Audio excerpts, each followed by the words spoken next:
May I please have a Bhagavad-gītā? Just come to each temple and test to see whether you can get a Bhagavad-gītā or not. It's the first level test. Thank you. No, hard please. I mean, it's okay, but...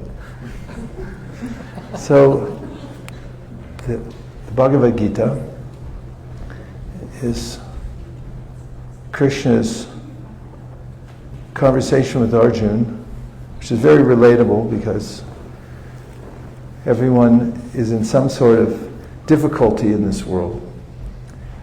And the first chapter is often labeled the yoga of despair. And there is a way in which, when there's a sense of despair in one's life, one turns to God. Of course, as Krishna mentions in the Bhagavad-gītā, one has to have some piety. Chaturvida bhajante mam jana sukritina arjuna arto jignasa artarti jnanicha bharatarshapha. 7th chapter of Gita. Krishna says 4 kinds of pious people turn to me. The arto, somebody's in distress, they have some piety in their life, they want to turn towards God. In the Srimad Bhagavatam, we know the story of the Avanti Brahmana, who was a wealthy person, but he was also stingy. He did perform some sacrifice, but it was mostly for his own benefit. However, in one sacrifice, when he was performing some of the rituals, he thought of God, and it left an impression in his heart. And in due course of time, his customers forsake him. Forsook? What's the past tense of forsake? Forsaw? Better look it up. They split. His relatives left him. His customers left him. The demigods also were not favorably inclined towards him because he had been so stingy throughout his life. And he lost everything. He had gone from a wealthy man to now he was bereft. And in that state, what was left was a tiny molecule of remembrance of a time when he had performed a sacrifice for God. And that inspired him. As Krishna says in the Bhagavad-gītā, Neha Vikramanashosti Pratyavayo Navidite Swalpam Apyasya Dharmasya Trayate Mahato Bhaya. That even if one does something seemingly insignificant, or as Krishna puts it, su alpam, tiny gesture towards God, that's never lost. Nor is any other service that one does for the Supreme, as is mentioned by Narada Muni in the Srimad Bhagavatam, Tyaktva dharmam charanam bhujam harer vajana pakvota tatet pato tati yadi yatarkva vabhajram abud hamushyakim to kovarta apto bhajatam sadharmata. That Narada Muni then says, well, if you're inclined to do something for the Lord and you give up your normal course of activities, even if you were a pakva, you weren't ready for it, and you made a little tiny advancement, he said, that's better than a whole lifetime of plumping up your resume and getting into all the right schools and getting the right jobs, but then never taking to devotion to the Supreme Personality of Godhead. The Avanti Brahman then, with a sense of detachment in his heart and wanting only to seek the Supreme, went out and wandered as a renunciate, and everywhere he went, he was berated by people. Some people threw things at him, other people spat on him. Actually, it's painful to even mention all the ways that the Srimad Bhagavatam describe how he was abused. Nonetheless, the determination was strong within his heart. And whatever happened to him, as seemingly it was they were reversals of fortune from how he had been before, he commented that, who can I blame for this? He said, if one bites one's own tongue, he said, who do you scream at for doing that? And he said, similarly, whatever kind of reactions I've developed in my life, these are all coming from my own past sins. And of course, this is the quintessential attitude of someone who's eligible to go back to Godhead, as Brahma has said in the 10th canto of the Srimad Bhagavatam, Tatenu kampam susamikshmano punjana eva kritam pipakam rid bhagavapur viradam namaste jiveta yomukti pade sadaya bhak. That if one is able to accept punishment as the reward of the master and takes the lesson from it, then one becomes eligible to go back to God, to inherit the kingdom of God. And therefore, in his purport to this verse, Sridhar Swami, the great Acharya of antiquity, who commented on the Bhagavatam, said, is the duty, the son of a rich man, to stay alive somehow or other. And similarly for the devotee, even though this world is full of stressful situations, and sometimes we feel that, oh, my Lord, I took to devotional service, why am I being mistreated? Still, he says, somehow or other stay alive, because you'll inherit the kingdom of God. And Vishwanath Chakravarti Thakur says, in regard to this verse, that although it seems that a devotee has some karmic reactions even after surrendering, he said these are not actually karma, but they're Krishna's kind arrangement, so that the devotee will be inclined to give up the last vestiges of attachment to the material world. Because, as Tushta Krishna Prabhu many years ago revealed to me, along with Parma Karuna Das, they had come with me to Govardhan Hill, where we stay every Kartik, and I had been out on a parikram, and I came back, and they were like two scientists on the roof of the building we were staying in, where there were little dwellings, and they had a book in their hands, and when they saw me coming up the stairs, they called out to me, I think we found something. Can I have it? Do you have the verse? I don't remember reading glasses. Oh, I can find it. He said, I think we found something. They were so excited about it. Thank you. It's kind of just like that. And when I got closer, they read me a purport from the book that I'm holding in my hand, which is called The Light of the Bhagavat.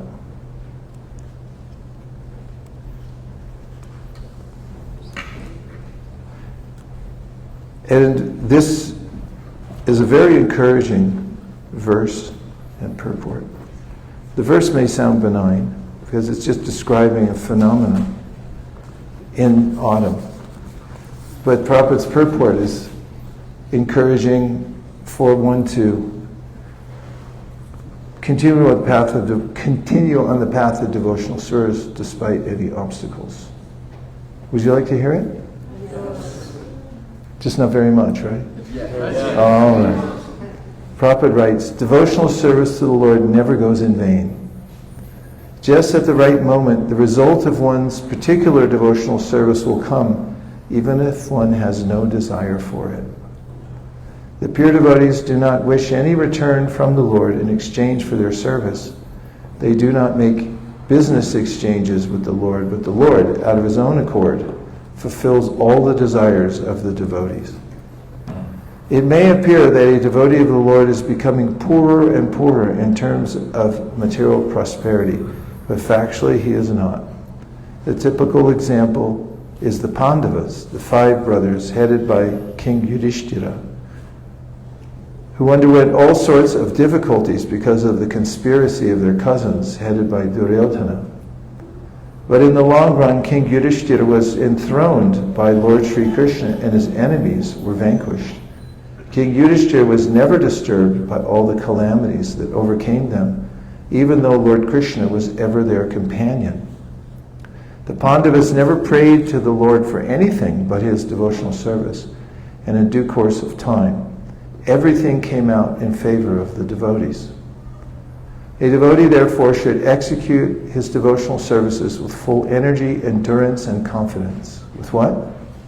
Full energy, endurance, and confidence. He should perform his scheduled duties, he should be pure in heart, and he should serve in association with devotees. All 6 of these items will lead the devotee to the path of success. One should not be discouraged in the discharge of devotional service. Failures may not be detrimental. They may be the pillars of success. One must have good faith in the regulative principles, followed by the self-realized souls, and one should not be doubtful about the ultimate result of such devotional service. Rather, one must go on executing his prescribed duties without hesitation, and one should never be influenced by unwanted association. We should not consider going back to Godhead a plaything. We must take it seriously, as enjoined in the scriptures. For a strict follower, the result is sure and certain, and when the time is right, the result will come of its own force. Dhruva Maharaj went to worship God to gain something, and when he actually came in contact with God, he did not want anything from the Lord. The Lord, however, awarded Dhruva Maharaj both benefits. That is, the Lord fulfilled his desires and also gave him eternal salvation. Such are the lessons we learn from all the revealed scriptures. The Almighty God awards the results we desire, and therefore we should desire that which is eternal, blissful, and full of knowledge. In devotional service, we should never endeavor for that which is temporary and useless. And in the Bhagavad-gītā, as I mentioned, the first chapter, the Yoga of Despair, Arjuna is put into such a precarious situation. It's an intractable situation. Seemingly there's peril on both sides. If he decides to fight, he's killing those beloved relatives to whom he would show his success in winning the war. And if he loses, then he goes down as a loser, which he's not, and he would be defamed. So it seemed that there was nowhere to turn except to Krishna. And in devotional service, when we're able to develop this inclination to turn to Krishna rather than to self-prescribe for our own, to decide our own next steps in life, then we're under the divine nature. Krishna says, Mahatmanastu mam partha daivim prakritim ashita. A great soul is someone who takes shelter of Krishna, and for such a person, he or she is under the protection of the divine nature. And when Arjuna then turned to Krishna, he said, I no longer want to speculate about what to do next. Please tell me what is best for me. And then Krishna gives very straightforwardly the prescription for success in any endeavor. He starts with describing how we're not our material bodies. He describes how one who works in the world without claiming the result is not touched by the reaction for the work. He describes how if one is able to accumulate transcendental knowledge by approaching a person who's in knowledge, then one won't be bewildered by the material world. He talks about how to practically apply the knowledge of renunciation, what real renunciation means, and that is not that one stops working or gives up one's particular duty in life, but that one dedicates everything to God. He says in one of the verses to Arjuna in the 5th chapter Brahmanyadaya karmani sangam tyakva karotiya lipitena sapapena padma patram ivambasa. He tells Arjuna that when internally your intention is to offer everything to Krishna, then even though you're interacting with the world, you're never profaned by the material energy or dragged down by it. And then he gives the example of the lotus flower. It's called Padmaja. Padma means mud, and Ja means to be born. So a lotus is called Padmaja because it's born at the bottom of the pond in the mud. And then it grows up to the top. And although it's in the water, it's impervious to water. You'll notice water splashes on the lotus, on the leaf or in the flower, it just rolls right off. And a similar, Brahmanyadaya karmani sangan tyakva karotiya. If one gives up the intention to be in the world for one's own benefit, but rather signs everything over to Krishna, then one's never implicated in the world. And I was thinking how that's true in finance as well. For instance, if you don't want to pay taxes, then just claim that you don't own anything. There's nothing to tax. That's why people have non-profits, for instance. We make no profit. And oftentimes people will arrange their portfolio so they don't really own anything. So it's artificial, but same principle is there. That whatever we're working in the world and whatever we're doing it for Krishna. And we never claim proprietorship over it. This is very practical because, as Krishna says earlier in the Gita, Nahi kashit shanamapi jatu tishtetya karma krit karete hivasha karma sarva prakriti jargunai, that you can't stop working, even for a moment. But you can change your intention in the way that you use whatever you have in the service of Krishna. And the Sri Upanishad says a similar thing. Ishavasyam idam sarvam yat kincha jagatyam jagat tena tyaktena bunjita magradha kasya svidhanam. Everything animate or inanimate within the universe is controlled and owned by the Lord. I think I saved you a lot of distress. You can thank me later. Ishavasamidam sarvam yat kincha jagatyam jagat. Everything animate or inanimate within the universe is controlled and owned by the Lord. One should therefore accept only those things necessary for oneself, and one should not accept other things, knowing well to be whom they belong. And one can take tena tyaktena bunjita, whatever is given to you as your quota.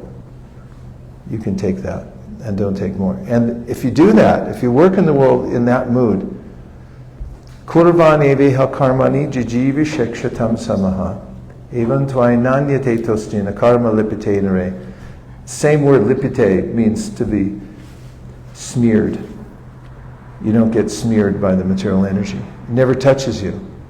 That's in the verse I quoted earlier from the Gita. Brahmanyadaya karmani sangam tyakva karoti lipite. See? Lipite. It's the same concept.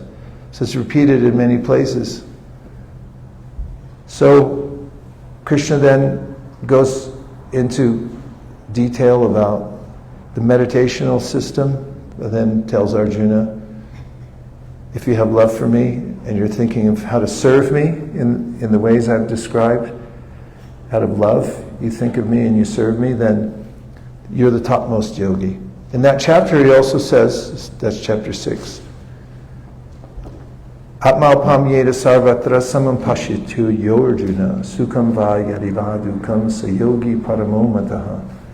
That if, because of your cultivation of devotional service, working in the world just for Krishna, offering everything to Him, the results go to Krishna, you develop a sense of compassion for others as you see them struggling with sukham va yadivadukam.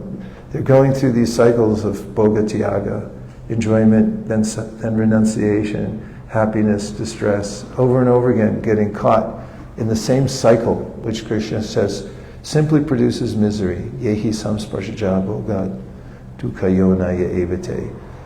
They're caught in this.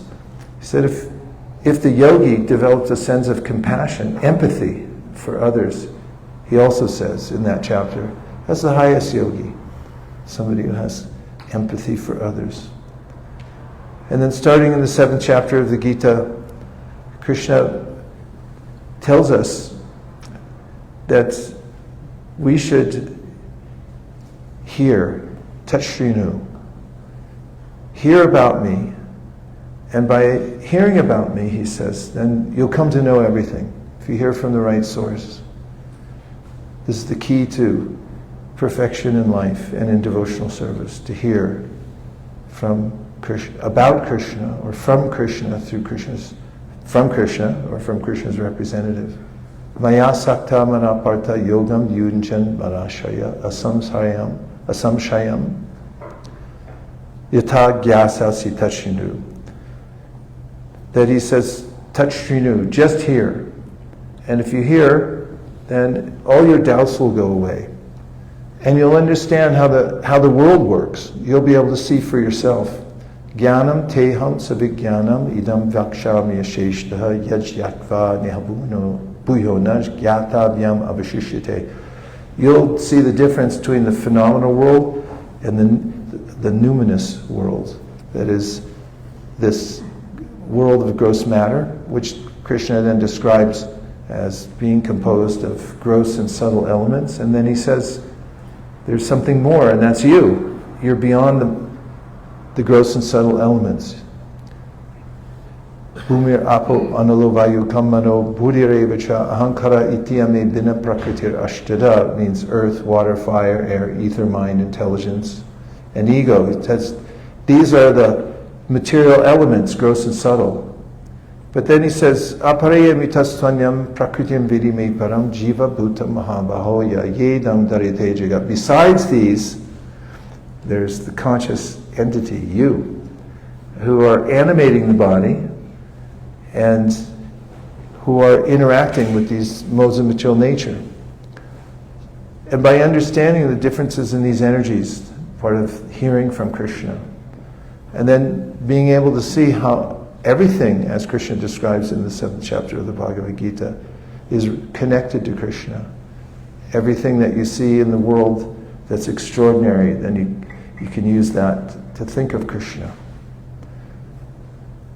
And in the 8th chapter, Krishna then describes the ways in which one should prepare oneself for the next life. As Arjuna is asking about, what is this universe? What is the self? Who are the demigods? Who is the Lord of sacrifice? How does he live in the body? What is karma? He wants to know. And Krishna, in just a few verses, answers all his questions.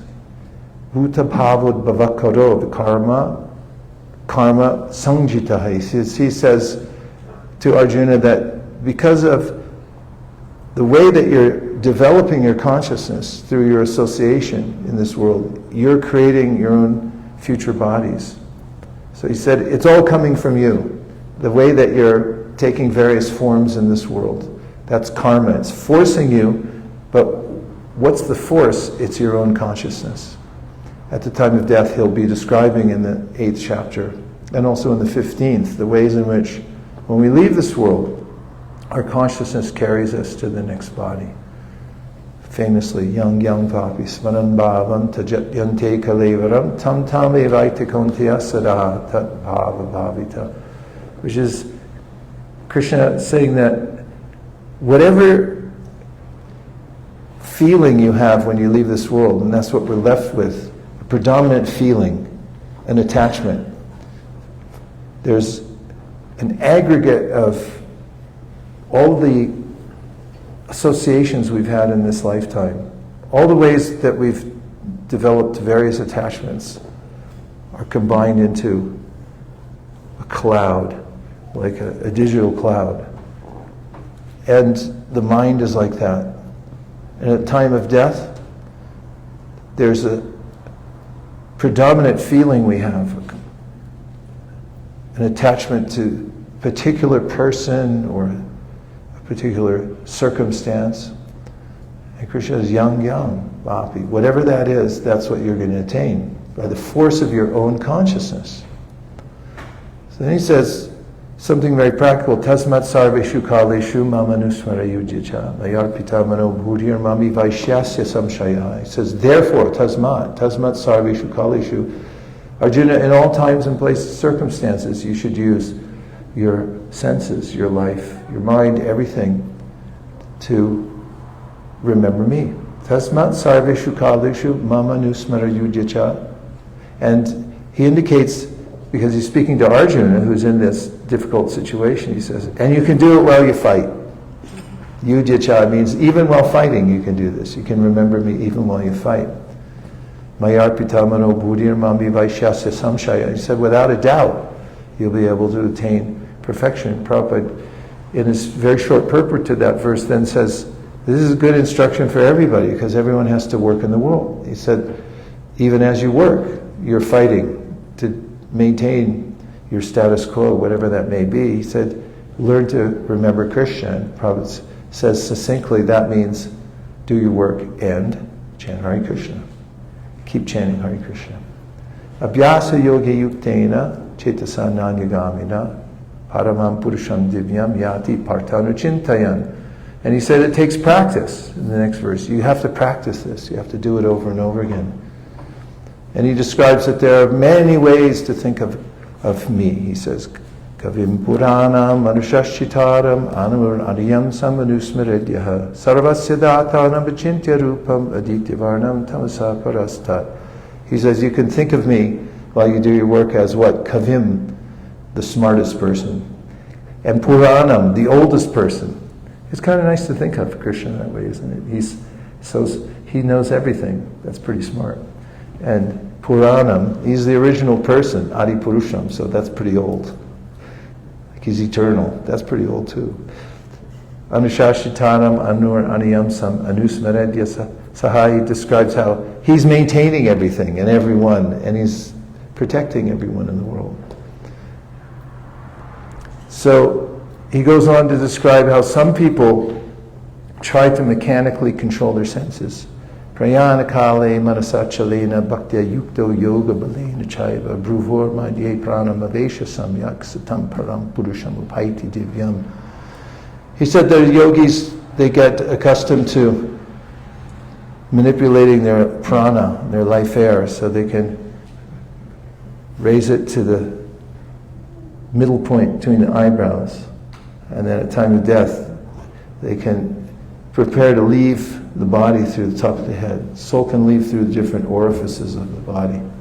And the yogis become practiced in that, how to raise themselves. And at the time of death, they have the wherewithal, the strength. It's called yoga balena, and Prabhupada points that out in the verse. He says, if you haven't done this abhyasa in your life, then when you leave, how are you going to have any strength?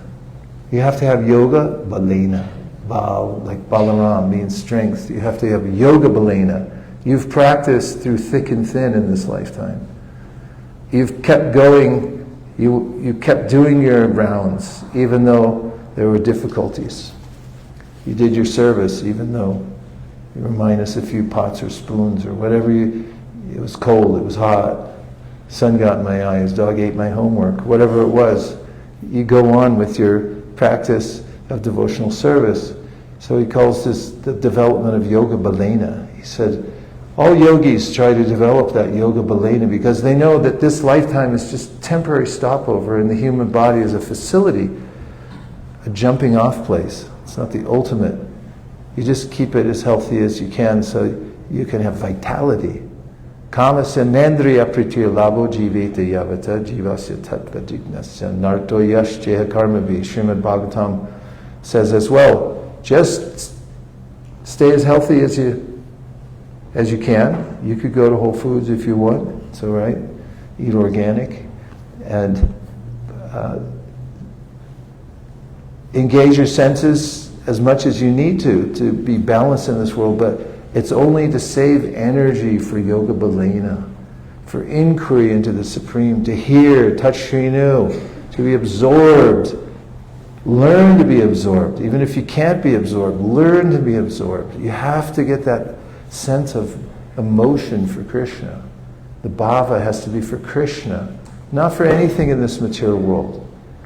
We know from the Srimad Bhagavatam, Bharat Maharaj, he was practicing diligently, and then he got a little sloppy.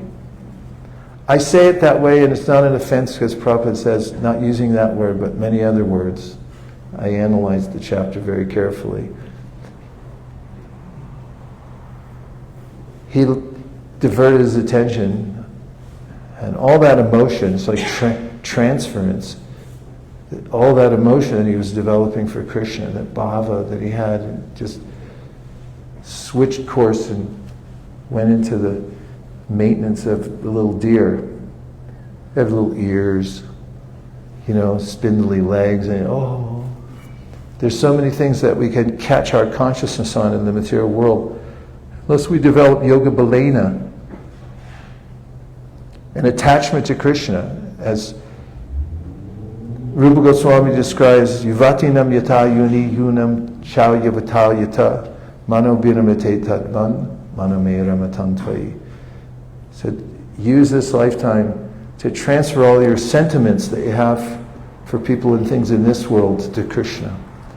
And the same kind of attraction that people have in this world for instance, boys for girls. That's what the verse says. Yuvatinam yata yuni. Boys and girls don't need a class on how to be attracted to one another. They just naturally do it. And so he says, please let my emotions and my attention and all my intentions go to you, Krishna. It takes a lot of practice. You have to get yoga balena. And Krishna goes on in that chapter to describe how the universe is working. He gives us a categorical inspection of the material world. Abrahma bhuvana loka punar avartinorjana mamupetya tukunteya punar janma navidite. Save you a lot of time. You can thank Krishna later. He says from top to bottom, it's all a place of misery. Did that help you out? Say yes. Yeah, because then where are you going to go? Maybe Monterey. How about Carmel? Texas? Whatever it may be, you're not going to find it. You're not going to find that little place where you're going to be happy.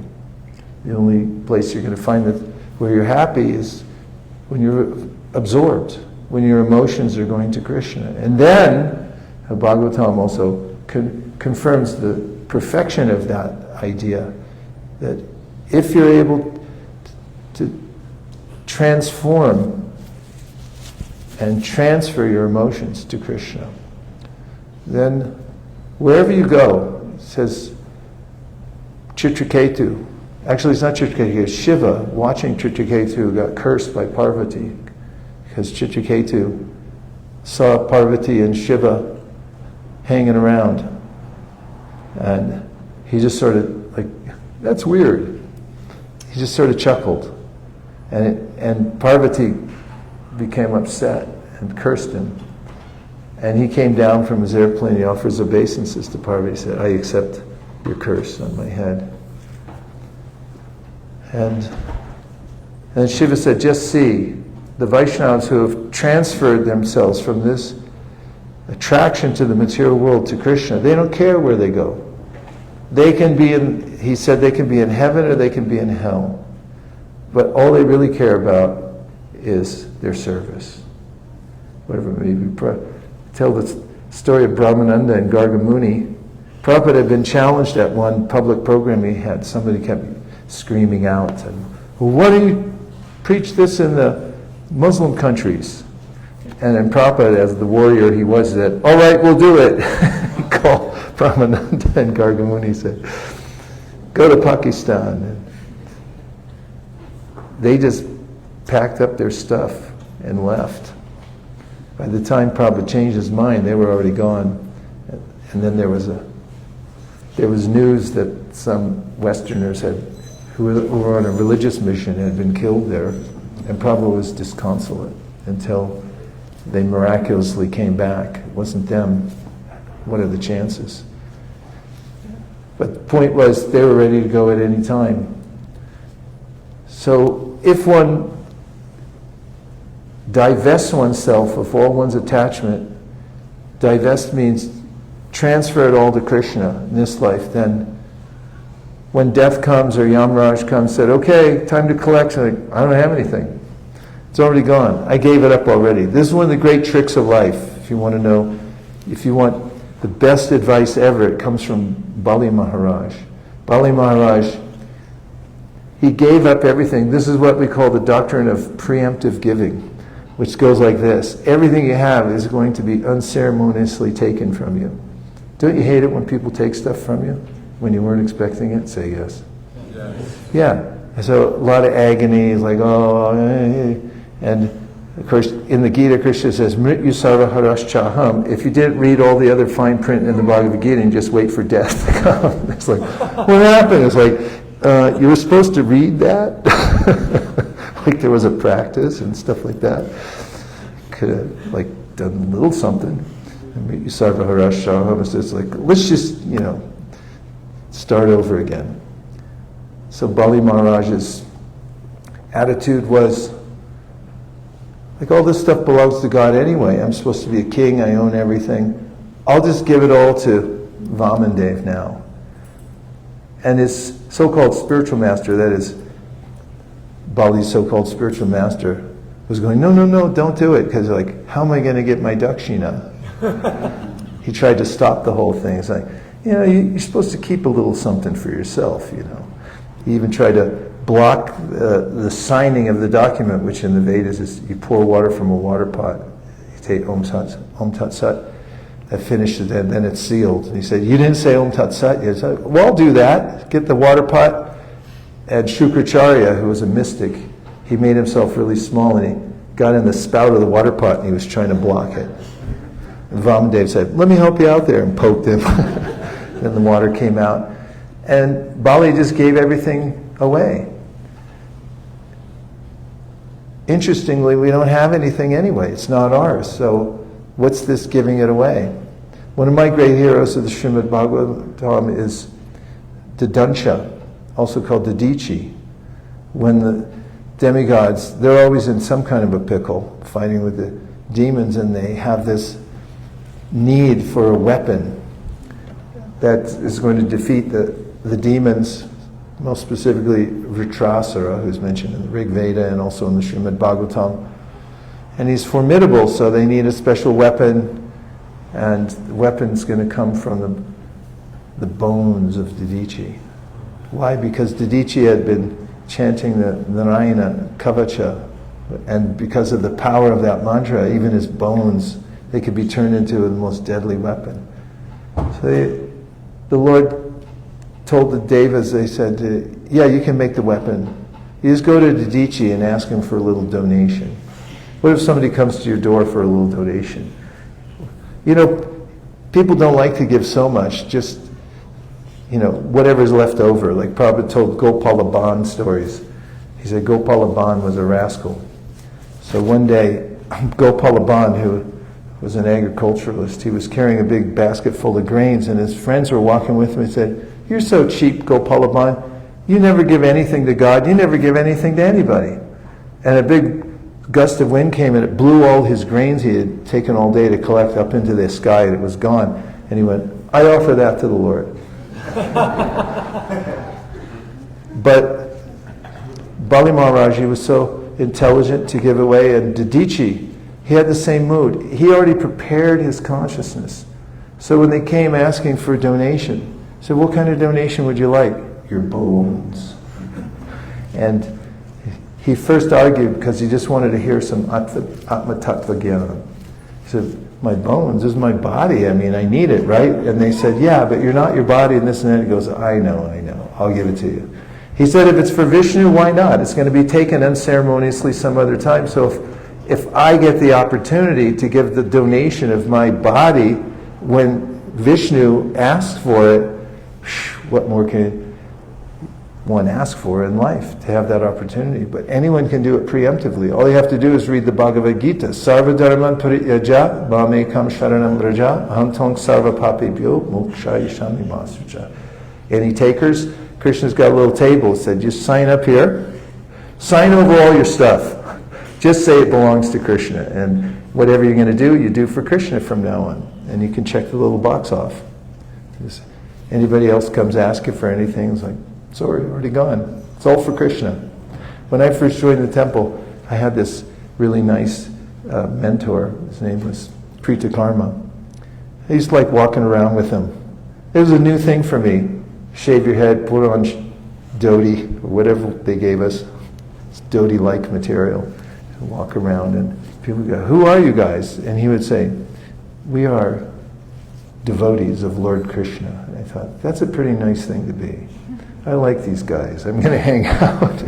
And that's what you want to be. Sign up before it's taken away by material nature. Because all you are then is one of the millions and billions of losers who tried to hang on to the last minute and then it was just taken away. Be Bali Maharaj. Be Dadichi.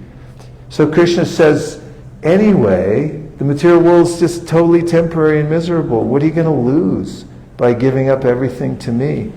And he says, especially for devotees, if you just try during this lifetime to think of me, become my devotee, then naite sriti partajanam yogi muyati kashchana tasma sarveshu yoga yukto bhavarjana. He says in the penultimate verse of this 8th chapter, he says, for a devotee, you don't have to worry about when you leave the world, because that's part of the discussion in the 8th chapter of the Bhagavad-gītā, the right time to leave. And Prabhupada comments after Krishna says, doesn't matter for a devotee, they just depend on Krishna for everything, even when they leave their body. Prabhupada said if a devotee leaves by accident or at the supposedly the wrong time, it's no harm, because they're totally under Krishna's care. And he ends the chapter by saying, Vedeshu yagneshu tapasu chaiva vedeshu yat punya palam pratishnam atyeti tat sarvam idam vaditva yogi param stanam upaiti chadyam, which means you don't lose anything. If you do devotional service, if you transfer all your assets to Krishna, sign them over. And whatever you do from now on, do it for Krishna. Don't do it for any other reason. Don't worry about it. Krishna says, Vedeshu yagneshu tapasu chaiva. All the ways that people try to maintain the status quo in this world, he said, it's all taken care of by the policy. What policy? Sarvadharman parityaja. You sign the policy? You sign the policy? It's taken care of. Vedeshu, yagneshu, whatever, reading all the Vedas, doing all the sacrifices, tapasu, doing all the tapasyas. That he says, all these things are already covered by the policy. You just become a devotee. Just dedicate everything to Krishna. And he said, you won't be bereft of anything. You'll get the results of all these things just by being a devotee. It's so nice. And in the 9th chapter, he goes on more open-heartedly, just gushing about how he takes care of his devotees. He talks a little bit about how this material world is a manifestation of his energy, but he remains separate from it. He talks about all the ways in which we can dedicate our lives to Krishna and offer him things, like we talked about this morning. I already quoted the verse, Patram Pushpam. And then he gets into how attached he is to his devotees, that he says, even if my devotees, api chet sudaracharo bhajate mama nanyavak, even if they're worldly, if they're dedicated to me, and they seemingly are not a very good character, he said, don't worry, because of their involvement in devotional service, shripram bhavati dharma, shashvash chantim nagachati, konteya prajidanihi name bhakti pranashiti. He said, you note this, and you say it, Arjuna. I'm not going to say it, you say it for the whole world, that my devotee is never vanquished. And very quickly that person comes to the path of perfection. Everybody's invited. He says, it doesn't matter what category of body you have. Doesn't matter, he says. If you take the devotional service, you'll attain the supreme perfection. Everybody has 100% equal opportunity in the process of devotional service. So the Bhagavad-gītā is a non-fanatical literature. It's Krishna explaining the energies, Krishna explaining how consciousness works, Krishna explaining what birth, death, old age, and disease is, what happens at the time of death, how to become his devotee. Everything's there in the Bhagavad-gītā. Only problem is, there's only one problem. What's that one problem? Nobody reads Bhagavad-gītā. Even in places where people have the Bhagavad-gītā, you say, you have the Bhagavad-gītā? Yeah? You read the Bhagavad-gītā? Not really. Just have it. So it's important to take shelter of Krishna's instructions, and some of the most profound statements are there in the Bhagavad-gītā, and if we just take advantage of them, then we'll notice that they work. Everything works perfectly because it's coming from Krishna. Ye me matamidam nityam anutishtanti madhava. He says, everything I say is perfect, Arjuna, don't worry. All my words are perfect, just follow them. Isn't that nice? Wouldn't you like somebody to come along and say, look, I'm going to tell you perfect stuff, you just follow it, your life's going to be fine. And you go, what? Yeah, I'll do it. Just say, yeah, I'll follow. And then your life's perfect. So we have such a great opportunity. You can read Bhagavad-gītā and then enter into the mood of Bhagavad-gītā and then give it to other people. Living entities are smart because they're part and parcel of Krishna. Even if they look downtrodden, whatever, a little bit of medicine, they'll pep them right back up again. Get them spruced up again. A proper living entity following a process of Dharma. Shouldn't take too long, Krishna says. Happens very quickly. Those are a few rambling comments. Maybe we can have a few reflections or questions. What do you think? Yes, Prabhu. Hare Krishna. I really like your concept of preemptive giving. Preemptive giving.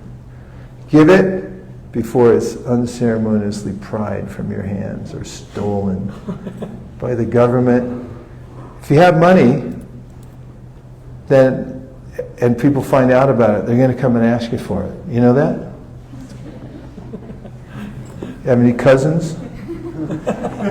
Or your mom and dad say, you know, your cousin Dilip, he's not feeling so well.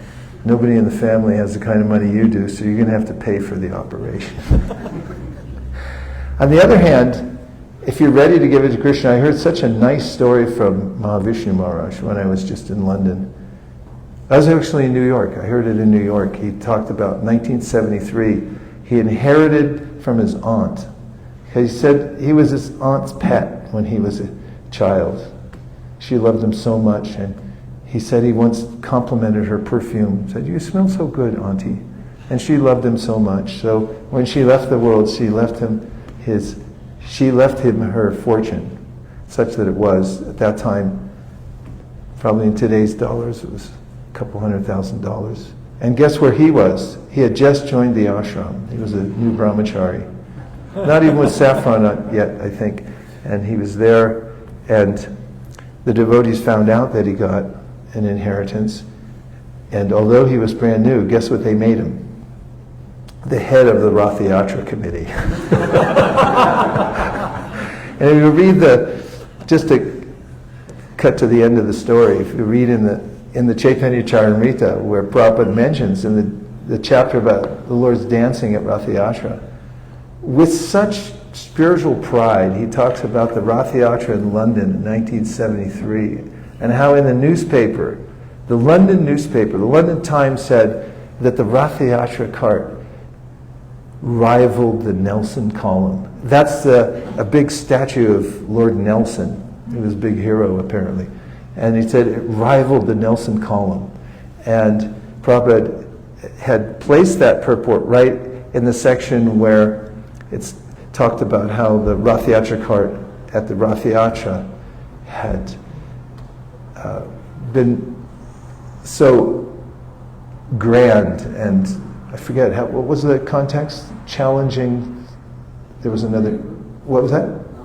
Mount Meru, bigger than Mount Meru. And so, Mahavishnu Maharaj, who was just, he didn't have a spiritual name at that time, he was just Bhakta Mike or something.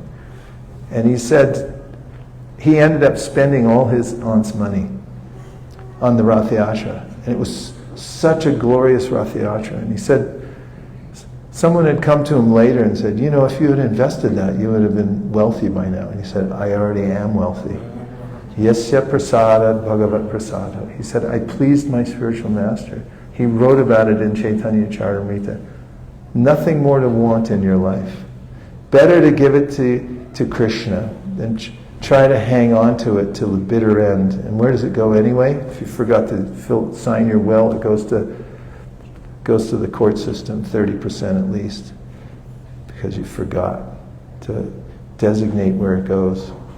So don't leave anything behind. Just try to preemptively give everything to Krishna in heart and soul and in kind as much as possible. Thanks for bringing it up. I'll try to give shorter answers.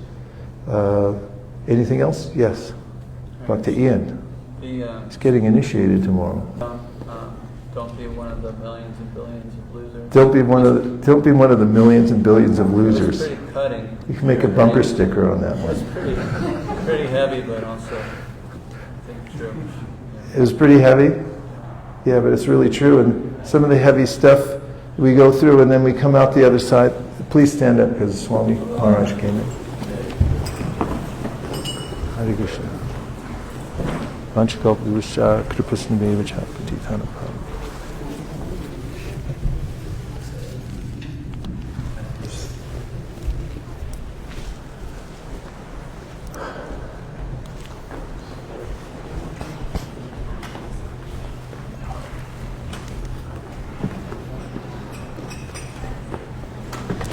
Hare Krishna. Okay, just at least a little hug. Thank you. Hare Krishna.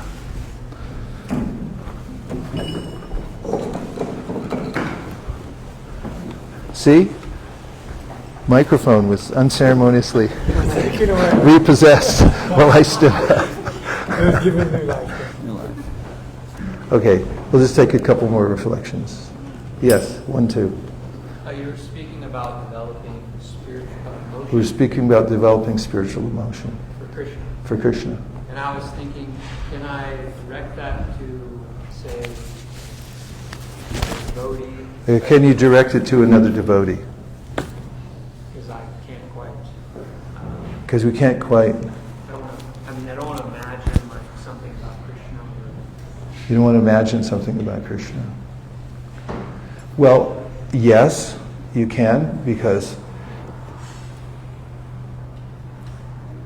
developing a relationship and emotion for Krishna's devotees is especially powerful because the devotees are so dear to Krishna. And if you become dear to the devotees, then they become dear to you, and you're able to serve the devotees and remember the devotees and develop an attachment for them, then this is tantamount to being attached to Krishna. But there's in Bhakti Yoga, there's also no obstacle to developing a relationship with Krishna. If you consider deity worship, which is one of the 5 most important aspects of Bhakti Yoga, out of 64 items that Lord Chaitanya Mahaprabhu recounted or cataloged when he spoke to Sanatana Goswami, he said 5 are particularly important, and one of them is deity worship. And there's a way in which, when we're able to serve the deity, then we'll develop a sense of attachment for the deity because Krishna is present there personally. And when we perform the service, the authorized kind of service, as I mentioned this, maybe I mentioned this morning. I did mention Bhagavad-gītā, but I didn't mention that or perhaps I should have, there's a whole chapter about how to do deity worship. Krishna says it himself. So you'll develop a relationship with Krishna through worshiping the deity. if you bring something when you come and say, Krishna, I brought you this. I brought you an apple or some tulsi leaves or something like that through service, you can also develop an attachment. So Yudhishthira said to Vidura, Bhavadivida Bhagavatas Tirtha Bhuta Swayam Bibo Tirtha Kurvanti Tirtani Svantaksena Gadavrita. He said, Uddhava, you're a holy place personified because you carry Krishna and love for Krishna within your heart wherever you go. So you're walking tirtha, holy place, connection to Krishna. So connection with devotees is the prime means for developing attachment to Krishna. Because in their association, as Kapila says, Satam prasangam mamavirya samvido bhavanti hrit karna rasayana kata taj josharad ashwa pavarka bhartmani shadaratir bhaktir nukarmishiti. If you associate with devotees, then what is the topic? It's Krishna. Satam prasangam mamavirya samvido. He said, if you associate with satam, pure devotees, then you're going to hear something really nice. You'll hear them talking about Krishna. And because of their kata, then you'll start to develop an attachment. Although I claim no attachment to Krishna whatsoever, I did feel a transformation when I came to the San Francisco temple. I joined there in 1973, and I was very much attracted by the Bhagavad-gītā. It's a long story, and I won't go into all the details, but one way or another I got the Bhagavad-gītā as it is and a couple other books, and I read them, and I wanted to join the temple. So I came there. Then I found out about Bhagavatam, because there were Bhagavatams lying around, and I'd open them and I'd think, what are all these stories? Bhagavad-gītā is so much about the straightforward philosophy. It's very succinct and clear, and I really loved it. But Bhagavatam, the pictures, and it was hard. And also, in all the books I had read outside of Krishna consciousness, God was manifested through nature, and flowers, and everything. So when I first came before the altar to see Shri Radha Gokulananda, I really didn't see the deity. There were beautiful flowers though, and I was thinking, wow, that's where I hadn't developed any sentiment whatsoever for Krishna. I remember the exact moment when I started appreciating Bhagavatam and when I started appreciating the deity, and it was because of the association of devotees. My temple president, Bhutatma, was giving a class on the first canto of the Srimad Bhagavatam. It was about Krishna coming to Dwarka and then being served by his queens. There is a verse there about how the queens became so enamored of Krishna and they were so attached to him that they couldn't quit those lotus feet. That phrase somehow, while I was sitting in class, and I was sitting for a couple months probably listening, but somehow or other I said, wow, they couldn't quit those lotus feet? And I just started suddenly experiencing some sense that, wow, Krishna's a person, and he has all these amazing devotees, and it started becoming clear, and then the deity started looking attractive to me, and I liked to sit there and chant in front of the deity. And it was all the mercy of the devotees, because they were going on under Prabhupada's direction, just hearing and chanting.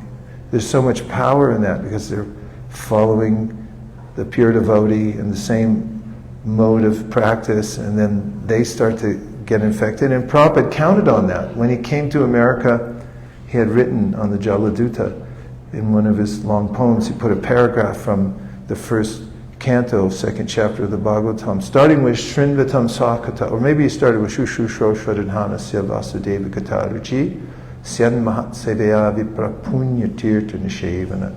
Shrinvatam Swa Kata Krishna, Punya Shravana Kirtana, Hridnyan Takstohi Badrani Vidunoti Surutsatam, Nashta Prayusha Badrishu, Nityam Bhagavata Sevaya Bhagavad-gītā Shloke Bhaktir Bhavatina Ishtaki. Tadara Justamo Bhava Kamalo Badayaschaye Cheta Eter Anavidam Stitam Sattve Prasidati, etc. The point is, when one hears about, serves a devotee, Shushu Shroshadhanasya Vasudeva Syan Mahat Seveya Vipra, when you're able to serve a great soul, somebody who's already given up the material world, is attached to Krishna. You serve somebody like that, then you become like that. And the result, you start getting interested in hearing more about Krishna. And it becomes progressive in that because of hearing, and gradually the lower modes of nature, tada rajas tamo bhava, they diminish. And you start to get happy. Evam prasanna manaso, your mind becomes joyful. Bhagavad Bhakti Yogata, in association with the Bhagavatas, two Bhagavatas, the book Bhagavata and the person Bhagavata. And then there's entrance into the world of devotional service through and attachment to Krishna through the devotees. So we should be like Prahlad Maharaj throughout his prayers. He's praying to Lord Nrsingadev directly, but he's saying, what I want is Bhritya Sevam. I want Bhritya Sevam, which means I want to serve your servants. That's where the entrance is into association directly. Even though he's directly talking, offering his prayers directly to Lord Nrsingadev, he's saying, I'm a servant of your servant. Evam janam nipatitam brabha bahikupe kama vikama anuyam prapatam prasanga kritvatmasa shurarshina bhagavan grihito soham katam navishujay. Where's soham? Soham katam navishujay. I told you there's a bunch of sohams, and soham katam navishujay tavabritya sevam. He said, I won't ever leave my guru. He said, look, he saved me from the well full of snakes that everybody's falling into in this world. How could I ever give up his service, neglect his service? So ham katam nivisujay tava britya sevam. I just want to serve my guru, even though he's right there with Krishna. And then the guru and the devotees, they introduce us to the ways to become attached to Krishna. It's like that here when we're practicing here in Denver, Colorado. We have Radha Govinda. Who has that? We were sitting this morning chanting japa together, and Mother Nidra came out, Mahaprasadam, sprinkling water on her head, the lamp. And where do you get that? Most people rushing off to the office, why are you late, could be fired. And so many mundane considerations that become overbearing. We need relief. We get it in the association of devotees. We just have a couple minutes left.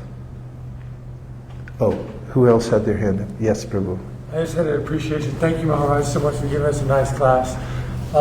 You said several times today about determination and effort, and you spoke about this morning. Then you were talking about what Krishna said in the Bhagavad-gītā about how we make the effort with our consciousnness, and I was just thinking that that's something that's within our power to do, and like, it's just very beautiful to have that opportunity. You know? Yes, that was a quotation from one of Prabhupada's letters talking about japa, and he said, by determination and effort. And I had commented this morning, determination has the word terminus in it.